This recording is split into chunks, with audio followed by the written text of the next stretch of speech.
আজকে ছুটির দিনে সাংবাদিক বন্ধুরা যারা এখানে উপস্থিত হয়েছেন, রাজ্য সরকারের তরফ থেকে আমরা এখানে উপস্থিত হওয়ার জন্য আপনাদের সবাইকে ধন্যবাদ জানাচ্ছি এবং নমস্কার জানাচ্ছি। আমার সঙ্গে যিনি আছেন সেক্রেটারি হেলথ এবং পিডব্লিউডি কিরণ গীতা মহোদয়। বিশেষ বিষয়, গত কয়েক ঘন্টা আগে কংগ্রেস দলের বিধায়ক সুদীপ রায় বর্মন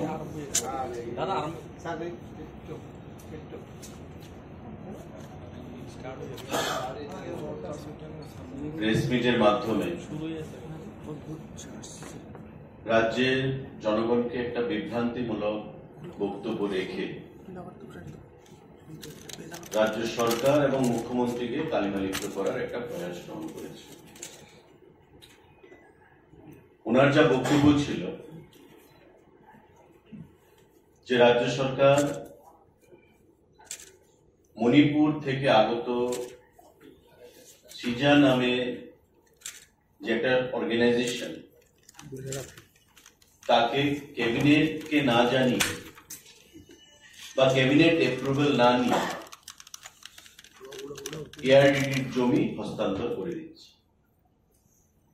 এবং আগাগোড়া শেষ থেকে শুরু পর্যন্ত ওনার যে বক্তব্য বা সাংবাদিক বৈঠক বিষয়বস্তু, সেটা রাজ্য সরকার, মাননীয় মুখ্যমন্ত্রী এবং দপ্তরকে বিষাদগার করে উনি সেটা রেখেছেন। আজকে সেই বিষয়ে আমাদের কাছে এখানে দস্তাবেজ রয়েছে, তথ্য রয়েছে। আমার বক্তব্য রাখার পর বা আলোচনা করার পর আপনাদের কোনো টেকনিক্যাল কোনো ব্যাপার যদি থাকে, সেক্রেটারি হেলথ রয়েছে, আপনারা জিজ্ঞাসা করবেন বা উনিও আলোচনায় পরবর্তী সময় অংশগ্রহণ করবেন। আপনারা জানেন যে রাজ্য সরকারের একটা নীতি রয়েছে, একটা পলিসি, যে যদি ত্রিপুরা রাজ্যের পরিকাঠামোগত উন্নয়ন করার ক্ষেত্রে,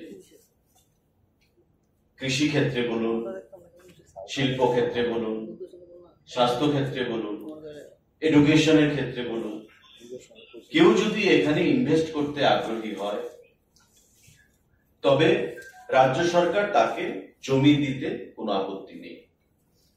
এটা আমাদের ঘোষিত এবং ক্যাবিনেটে পাশ করা একটা পলিসি আমাদের রয়েছে, যা বিগত দিনে আমাদের ক্যাবিনেটের মাধ্যমে নোটিফিকেশন সেখানে বেরিয়েছে। কমার্শিয়াল পারপাসে, ইন্ডাস্ট্রিয়াল পারপাসে, এডুকেশনাল কারণে, এগ্রিকালচারাল কারণে, স্বাস্থ্যগঠিত কারণে যদি রাজ্য সরকারকে জমি দিতে হয়, তবে রাজ্য সরকার জমি দিতে পারে, তাতে কোনো বাধা নিষেধ নেই। এবং কাউকে যদি এই পলিসি অনুযায়ী জমি দিতে হয়, তবে টেন্ডারের কোনো প্রয়োজন নেই বা এক্সপ্রেশন অফ ইন্টারেস্টের কোনো প্রয়োজন নেই। আমাদের ঘোষিত নিয়ম অনুযায়ী, পলিসি অনুযায়ী আমরা যে কোনো বহির্রাজ্যের পার্টিকে বা কোনো অর্গানাইজেশনকে জমি দিতে পারি, তার জন্য টেন্ডারের কোনো প্রয়োজন নেই। Number one. নাম্বার টু, যার কথা উনি বলেছেন, সিজা হসপিটালস, এটা হচ্ছে মণিপুরের রাজধানী ইম্ফলে তার বর্তমান পরিকাঠামো রয়েছে। Sija hospitals and research institute private limited হচ্ছে তার নাম। তার ব্যাকগ্রাউন্ড কি, তার পরিকাঠামো বা ইনফ্রাস্ট্রাকচার কি আছে সেখানে? 1985 সাল থেকে সেখানে এই সংগঠন রয়েছে এবং বর্তমানে 350 বেডের সুপার স্পেশালিটি হসপিটাল সে চালাচ্ছে মণিপুরের রাজধানী ইম্ফলে। পাশাপাশি এই অর্গানাইজেশনে 37 স্পেশালিটিস এন্ড সুপার স্পেশালিটিস পরিষেবা তারা প্রদান করছে এই মণিপুরের রাজধানী ইম্ফলে। এবং এটা নর্থ ইস্টের সর্বপ্রথম যে নর্থ ইস্টের কোন ব্যক্তি সুপার স্পেশালিটি হসপিটাল করেছে 1985-এ। আজকে আপনারা ভাবুন, আজকে আমরা 2024-এ রয়েছি, মানে প্রায় 39 বছর ধরে এই সুপার স্পেশালিটি হসপিটাল মণিপুরের রাজধানী ইম্ফলে চলছে। থেকে তারা রাজ্য সরকারের কাছে সেটা জানিয়েছে যে তারা ত্রিপুরা রাজ্যে সুপার স্পেশালিটি হাসপাতাল করতে চায়। আজকে হচ্ছে 2024, 2023 ডিসেম্বর থেকে তারা সেটা চেষ্টা করছে বা প্রস্তাব জানিয়েছে রাজ্য সরকারকে যে তারা ত্রিপুরা রাজ্যে সুপার স্পেশালিটি হাসপাতাল করতে চায়। তা আপনারা নিশ্চয়ই জানেন যে কেউ চাইলেই হাসপাতালের জমি তাকে দিয়ে দেওয়া হবে এমন নয়, কারণ এর আগে আমরা ক্যাবিনেটের মাধ্যমে ধর্মনগরে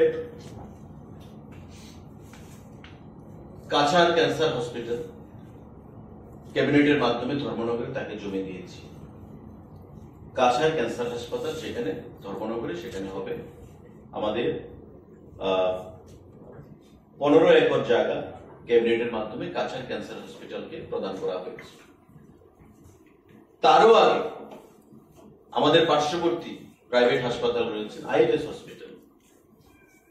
আইএলএস হাসপাতালকে পূর্বতন সরকার আমাদের পার্শ্ববর্তী এলাকায় জায়গা প্রদান করেছে, কারণ স্বাস্থ্য শিক্ষা এটা হচ্ছে আমাদের টপ প্রায়োরিটি, এবং সেটাকে প্রায়োরিটি দিতে গিয়ে ত্রিপুরা রাজ্যে হাসপাতাল আসবে, সুপার স্পেশালিটি হাসপাতাল আসবে, বড় বড় কলেজ আসবে, স্কুল আসবে, এই জিনিসগুলো রাজ্য সরকার বরাবর প্রায়োরিটি দিয়ে থাকে, এবং তার জন্য রাজ্য সরকারও বিভিন্ন সময় ক্যাবিনেটের মাধ্যমে সেই সিদ্ধান্তগুলো গ্রহণ করেছে।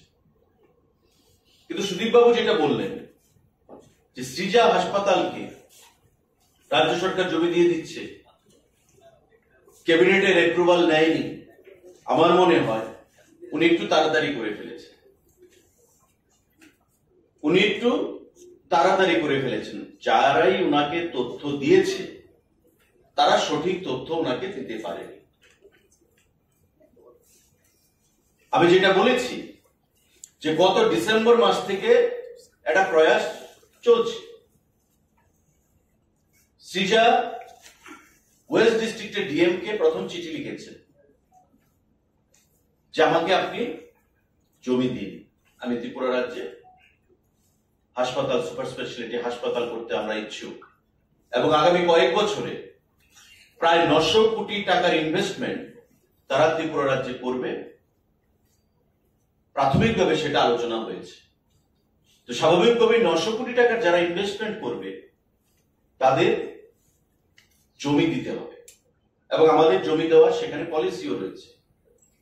সেই মোতাবেক তারা ডিস্ট্রিক্ট ম্যাজিস্ট্রেটের কালেক্টর ওয়েস্ট ডিস্ট্রিক্টকে তারা চিঠি প্রদান করেছে যে আমাদেরকে আপনারা জমি দিন।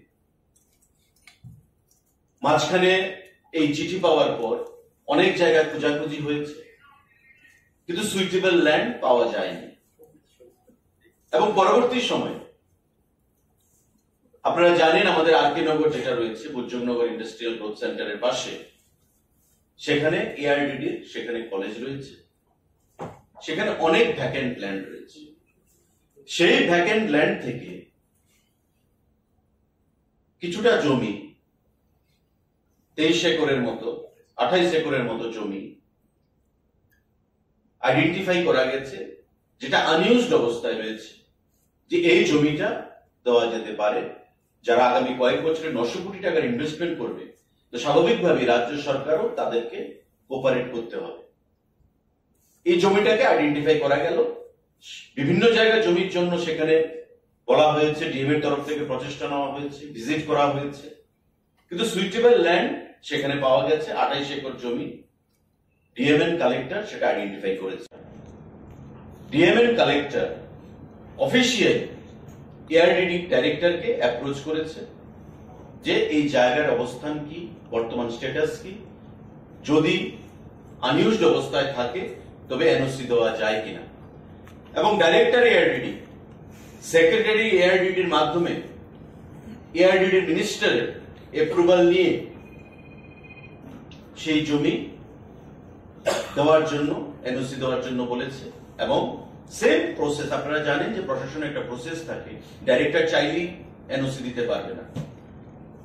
ডাইরেক্টর ফাইল প্রসেস করবে, সেক্রেটারির কাছে আসবে, সেক্রেটারি মন্ত্রীর অ্যাপ্রুভালের জন্য পাঠাবে, মিনিস্টার অ্যাপ্রুভাল দিলে ফাইল আবার সেক্রেটারির কাছে যাবে, সেক্রেটারি থেকে আবার ডাইরেক্টরের কাছে যাবে, ফাইলটা যেভাবে উঠে ফাইলটা ঠিক সেভাবে আবার নামবে, নেমে মিনিস্টারের ফাইল নিয়ে অ্যাপ্রুভাল নিয়ে ডিএমকে এআরডিডি লিখেছে যে আমাদের এই জায়গা বর্তমানে আনইউজড অবস্থায় রয়েছে,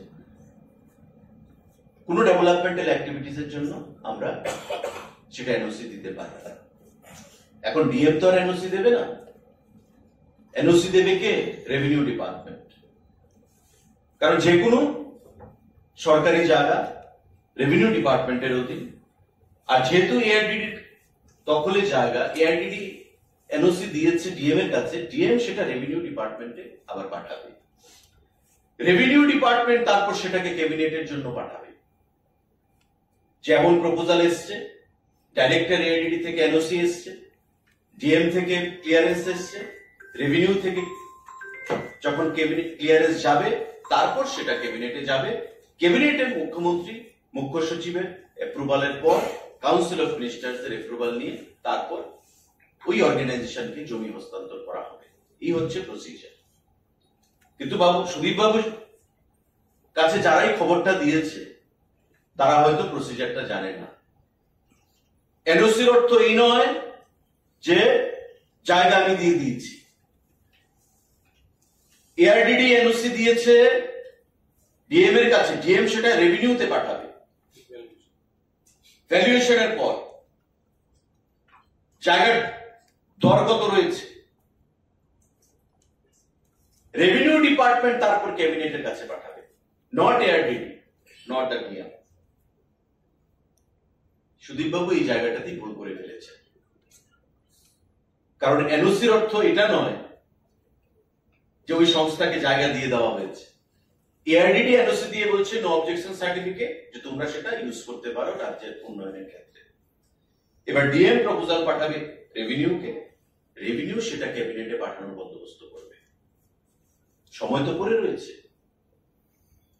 ক্যাবিনেট তো হয়নি, রেভিনিউ ডিপার্টমেন্ট ক্যাবিনেটে আনবে।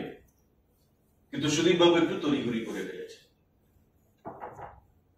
এবং সরকারকে, মুখ্যমন্ত্রীকে একটু কালিমা লিপ্ত করার একটা চেষ্টা ওনারা করেছে। এবং আপনারা জানেন যে আমাদের সরকারের সবসময় একটা চেষ্টা বা একটা পলিসি, মেডিকেল এডুকেশন বলুন, হসপিটালস বলুন, সমস্ত ক্ষেত্রে এটাকে শিল্পের দরজা দেওয়া হচ্ছে। ইনভেস্টমেন্ট চাই, রাজ্যের গ্রোথ করতে গেলে বাইরের থেকে ইনভেস্টমেন্ট আনতে হবে। এবং সেই ইনভেস্টমেন্ট বিগত দিনেও যে সরকার ছিল তাদেরও একটা প্রয়াস ছিল। আমার পার্শ্ববর্তী আইএলএস হাসপাতাল তারই একটা নমুনা। আমরা ক্যাবিনেটের মাধ্যমে কাছাড় ক্যান্সার হসপিটালকে ধর্মনগরে জায়গা দিয়েছি। ক্যাবিনেটে কখন আসবে? যখন রেভিনিউ দপ্তর থেকে প্রপোজাল আসবে। এখনো তো রেভিনিউ দপ্তরের কাজ বাকি।